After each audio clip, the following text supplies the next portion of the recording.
This is Local Edition. I'm Brad Pomerance coming to you from San Diego County. We are joined by Mason Herron. He is a candidate for the City Council in beautiful Santee, California. I want to talk about Santee. Pretty terrific place. Absolutely. There's no doubt that there have been surveys, and the surveys list Santee as in the top 50 for best California cities to raise a family. Not bad. Yeah, absolutely. Why? What is it about your hometown? There's a few ingredients that go into that stew. Part of it is public safety. That's kind of a paramount issue. It's one of the things that 2/3 of the budget goes toward public safety. So making sure firefighters and deputy sheriffs are well staffed and well equipped. Make people feel confident going out about their neighborhood, raising their kids there. There's also good schools, which is less under the purview of the council, but still, it's something you create and you can work with. And so highly rated school district, both at the the elementary, middle school level, but also at the high school level. The two of the top performing high schools in that district are West Hills and Santana. I grew up in East County, Mesa Spring Valley area. Sure. But Santee's home. Santee's home. Right. So there's the school element, but there's also a lot of great recreational opportunities. So it's about the parks. There's plenty of trail systems. It's a great place to enjoy the environment. There's the YMCA. There's the teen center. So basically, there's a lot of places where after school, when in some areas where kids wouldn't have anything to do, where teens wouldn't have anything to do, they're getting in trouble. They have plenty of things to do. There's the city puts on concerts for free that people can come to on Thursday nights during the summer. There's plenty of other events and amenities that people can enjoy.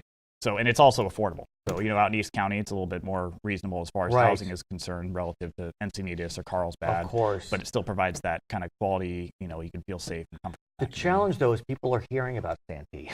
Exactly. So people are moving into Santee. A little congestion, the 52, it's getting challenging. So let's presume victory.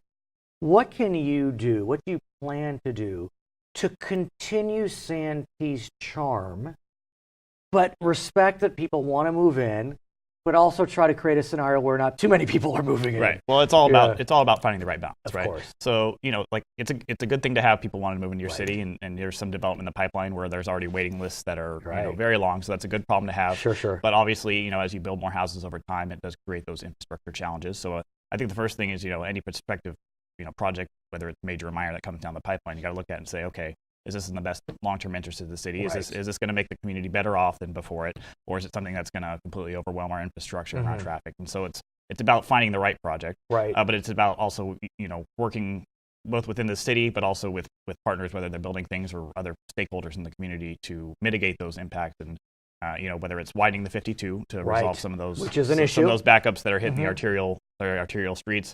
Whether it's just doing the kind of nuts and bolts, fixing potholes, fixing streets, fixing the sewer system. And let's talk about that, because you had worked for Brian Jones, for example, something on Brian Jones. He's an assembly member. He's in Sacramento. He's home some. He's not home some. It's a far way. When you're a councilman, you walk into a grocery store, people know you're a councilman. Yeah. And they come to you for those potholes. So talk to me about that balance, trying to create the environment where you want people to approach. You want to be their councilman. But you also want to create kind of a zone where you can live your life. Yeah. Well, I think when you go into this, you have to have an understanding that your life's going to be a little different, and people are going to be talking to you, and it's usually not going to be a good thing. People don't come to say thanks. Yeah, absolutely. And sometimes they do, which is nice. I imagine.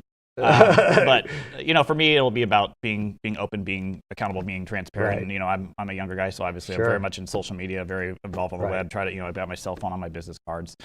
So if you're going to take on that responsibility and you want to do the job and you want to be effective at it, you got to be available and you got to. And I want to talk about your youth in a moment, but first I want to talk also about kind of the business environment in Santee, because in the final analysis, you can bring more houses online, you can build more schools, but we also need to see a vibrant industrial commercial base. That's where sales tax money comes in, property tax money comes in, and there's a balance. You want to be able to create an environment where the business is regulated but not too regulated, that they're partners.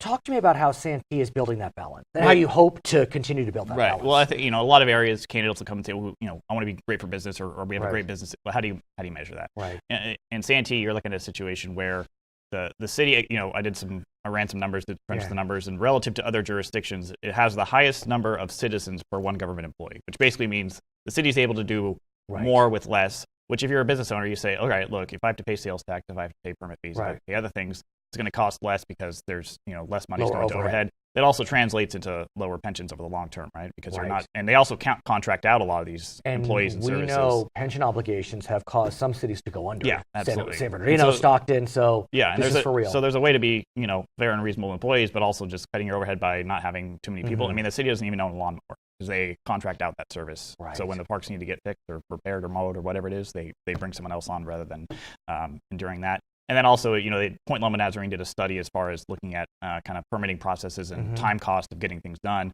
If you're a business and it takes an extra 3 weeks, 4 weeks, a month to get something processed that's going to cost you money, Santee was the quickest and the cheapest as far as both time cost, but also permit fees and things like that, I think relative to any other jurisdiction. And Santee is one of 17 cities in our county. Correct. And I want to get a sense, I'm sure the other 16 are looking to bring businesses to their shores, if I can use that cliche. Right. What will Mason Herron do to make Santee that affordable, attractive place when a business is considering, I want to open here, do I want to open next door? Well, I think, part of the challenge is making sure people are aware of what all the good things we're doing. Right. There's always a lag time as far as what cities are doing. And, I talk to people who say, man, I haven't been to Santee in 10 years and that place is completely different than what I remember it. And so, and they're, they live just, 10, 15, 20 miles away. So it's about, doing kind of a salesmanship as far as the city's concerned. It used to be when there were, I don't know if Santee had redevelopment, but when there were redevelopment agencies, you could use certain governmental tools to try to lure business. Redevelopment's gone, enterprise zones, shell of their former self.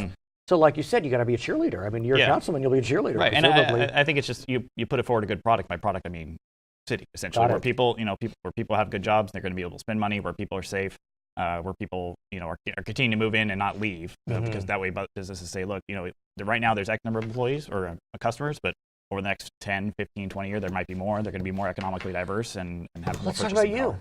Right. Young guy, worked for Brian Jones, an assembly member, now has his own business, doing well. Why, oh why are you running for the Santee City Council? Yeah, so I've got part of my experience is working for the state legislature, working for Brian Jones, who's been great to work for and been very effective for Santee and the district, as well as I've worked on and off for him, and as well I've had my own business that does consulting, so it focuses on mainly local government issues and elected officials and things like that. So I've had a chance to see kind of what government can do well and what can do not well. And what initially inspired me to start working for public service in the state legislature is I've seen the people who make decisions at the end of the day are the ones up there pressing the button, and they're the ones making decisions that are either bad or good for the future of a city. And I think it's you drive around, you look around, you say, look, this street, that building, at some point in time, someone made a decision about whether to do that. And, it frustrates me when I drive by something, whether it's in Santee or somewhere else. There's, fewer instances in Santee, but other areas where I go, well, that wasn't done right. This was a bad policy. And so, being able to say, look, how do I improve a community?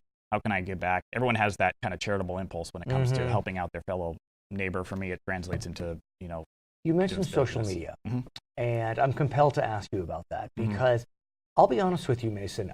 I'm amazed at how few elected officials use social media effectively. What a great tool. I mean, at the highest levels they do. Right. But I'm talking about state assemblymen, state senators, city council members, supervisors. They don't seem to have jumped on the bandwagon. You suggest you have. Yeah, and as someone who was one of the first people, relatively speaking, one of the first waves to sign up for Facebook. I've been using it in a while, and so whether it's Facebook or Twitter, I mean, it's just another mechanism of communication, and more folks are joining every single day. So you look at, how do you communicate with people? How do you be transparent? How do you directly interact? And, between the ability to post videos or pictures or just kind of update them on, hey, here's what's going on with the city. I think it helps a lot, and people just appreciate that. Whether, if you say I voted this way on this, even if they disagree with you, but they're still happy that you, at least told them. Because a lot of people still, as long as they know, a lot of people still, they hear about a decision, they go, I didn't even know the city was thinking about that. So it helps to, get ahead of the eight ball a little bit and give people an insight. His name is Mason Herron. He is a candidate for council in the beautiful city of Santee, California. My name is Brad Pomerance, coming to you from San Diego County. It's local.